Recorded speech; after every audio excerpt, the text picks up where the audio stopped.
Okay, next tutorial. This look is actually a collaboration look with me, JoannaDelilah, and I think Lisajoyyoung. We're all basically doing a Buffy the Vampire Slayer inspired tutorial, or several tutorials. So this look is the Kindestod, which is basically the creature from the Buffy the Vampire Slayer episode Killed by Death. The kids actually call it Death, I think. Basically kills people that have this specific fever by sucking their life force out and makes it look like they've died of this fever. And he's only actually visible to those that have this specific fever. Other than that, he's invisible. But yeah, I hope you guys enjoyed the look. It's quite complicated because there's quite a few prosthetic pieces involved, but I'll show you later on in the video how to make these prosthetics, like with pictures and such. So yeah, I hope you guys enjoyed the tutorial. So if you want to see how to do this look, stay tuned.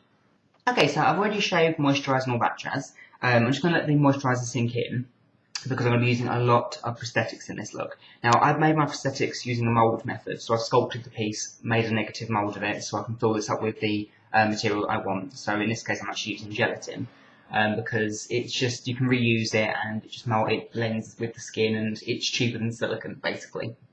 But I can appreciate not everyone out there can actually make this kind of mould, so what I've done is I've included pictures within this video. I'm not sure where they're going to be, probably at the end. Explaining how I made each of the molds. So I'm actually using 3 prosthetics, okay? Okay, so I'm going to start by taking my prosthetic, putting it on my nose and just seeing exactly where I need to cover with the Pro Stick. Then I'm going to take the Pro Stick and I'm just going to cover that entire area. And I'm just going to let that dry until it goes see-through. Okay, as it started drying, I've just applied a layer of the Pro Stick on the inside of the prosthetic nose as well, okay?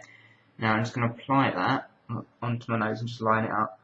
Now I've left all of the edges on, or flashing if you want to call it that, just so I can blend it better when I take it off. Because I've made these prosthetics to have really, really, really thin edges so that I can blend them with witch hazel afterwards.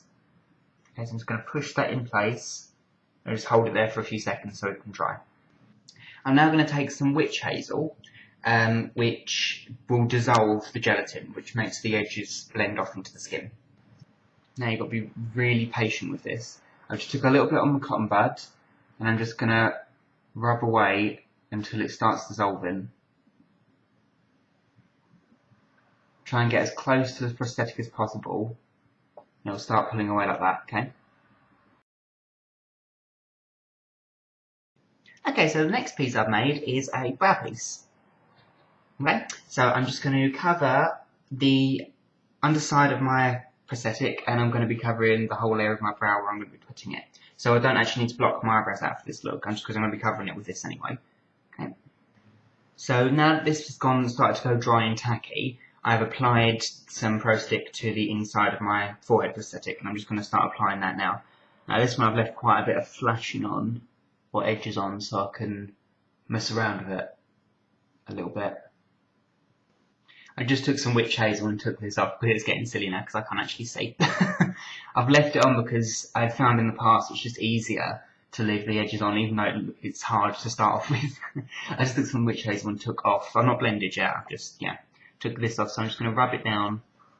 You can see, sort of, from what I did, I've designed these prosthetics to join in with each other. So even though I sculpted them separately, the join line, it's a very, very fine line between them. So as soon as I apply witch hazel to them, hopefully that line should just disappear.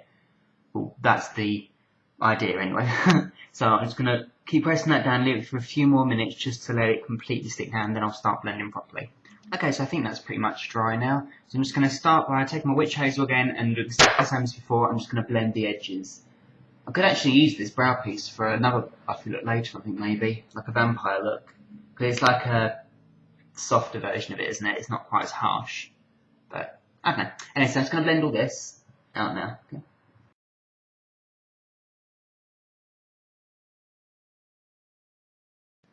Okay, so as this piece is quite large, I'm doing something that I'm not sure if anyone else does. It's just something that I do because I find it quite useful. I've gone round the edges of my blended edges with some more Pro Stick. So it just seals them better, because I found that when you blend with witch hazel with the gelatin, it can sometimes make it a little bit loose, so I've just gone over it again basically. So once that's dry, I can start on the next piece. You will notice when this is dry, this bit here to this bit here isn't blended.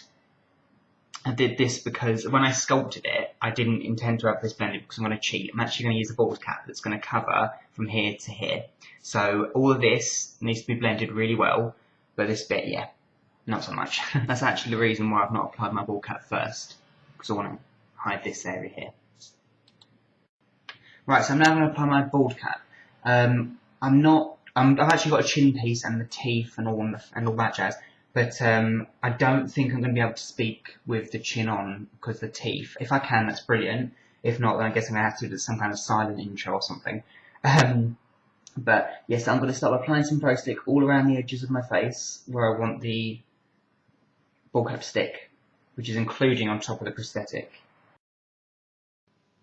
Okay, so I've already applied my bald cap. I'm not going to show you guys how I've done it, because I've done it many times. I just put links below in previous videos to show you how to do it, basically. And I've already attached hair to the back. I've done it really simple. I've just glued some white crepe hair onto like a riff-raff type style. But I might be doing riff-raff from Rocky Horror later on, so if I do that, I'll show you how I do it then. But it's pretty basic, to be honest. But anyway, so now I'm just going to take a sponge and some liquid latex, and I'm going to start blending it. Now, it should be fine just to go along the gelatin. It shouldn't be much of a problem. But yeah, so I'm just going to go all the way along, and then I'm going to let that dry. You can do about 3 coats, I think. Okay, so once this is dry, I'm going to do another 2 coats. So until when I basically run my finger along the line, I shouldn't feel a seam. Okay, so whilst that's drying, I'm going to start on my next prosthetic, which is my prosthetic chin that I've made. Now, I've also made this one out of gelatin as well. Just so I thought I might as well go with the theme if I'm doing everything out of gelatin. I'm going to line that up, and I'm not actually going to apply it yet. I'm going to apply my fake teeth first, because otherwise it's going to be really difficult to stick them in place. I'm using fake nails again like I did on my Evil Fishy tutorial. So I'm just going to take some glue and just go right around the edges where the top parts are.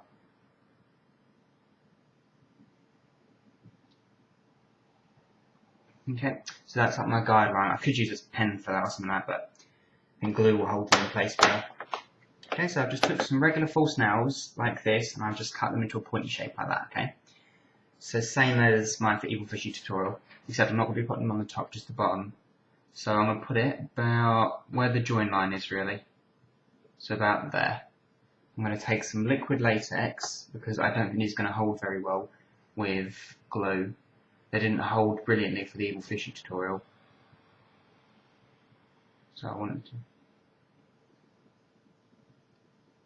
So I'm just going to hold that in place and let it dry and then do another. As I'm getting further and further in, I'm covering the area with some pro stick. Then you get tacky, applying the tooth and then applying some liquid latex over the top of that, just to get a bit more strength. I apply that. And then I apply some liquid latex.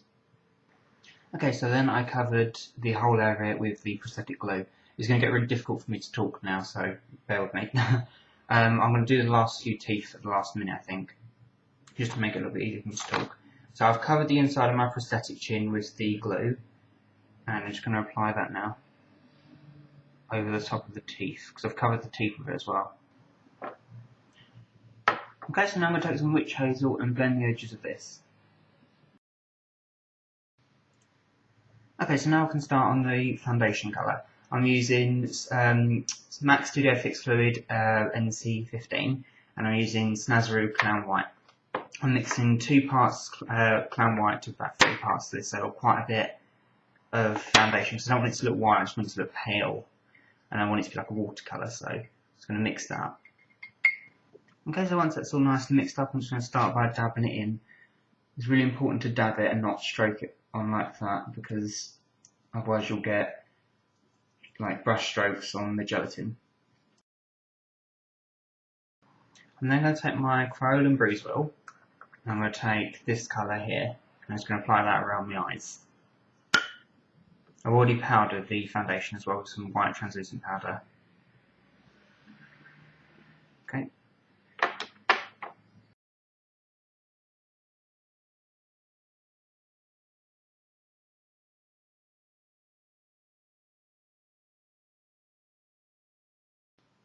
I also went in with some black watercolour and just went underneath the teeth. I took the first few teeth out and put it in just so it looks more like an illusion, like a depth illusion. Okay, now I'm going to take some brown Grimace cream, like a dark brown, and I'm going to take a really fine brush and I'm going to apply it where I want the shading to be, basically.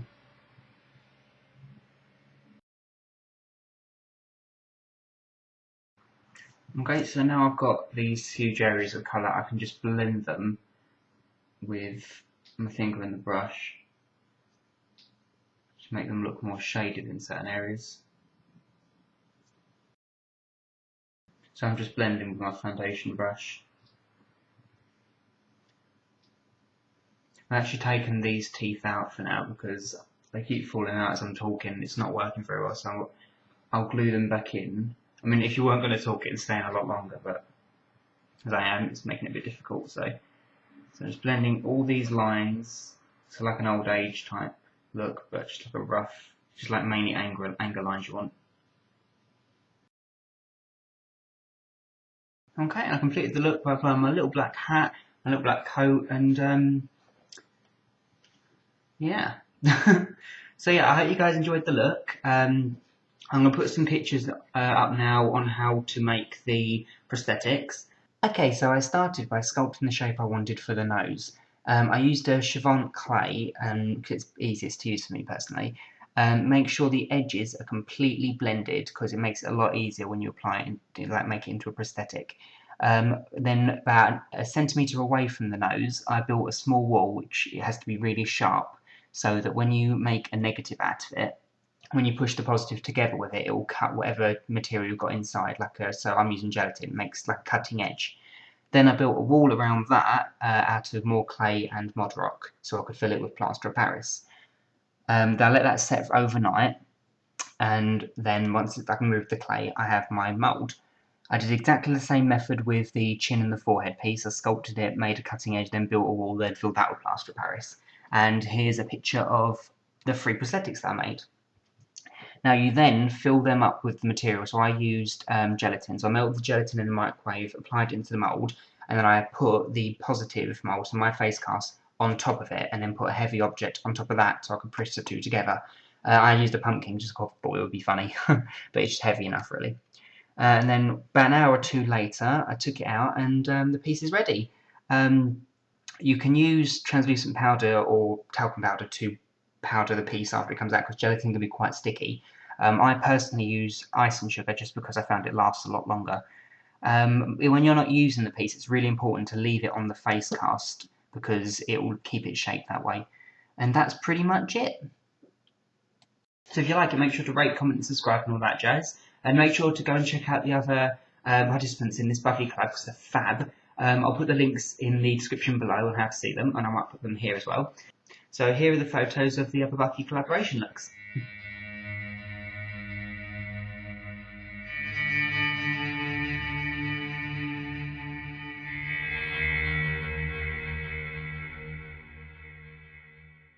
So until next time, bye!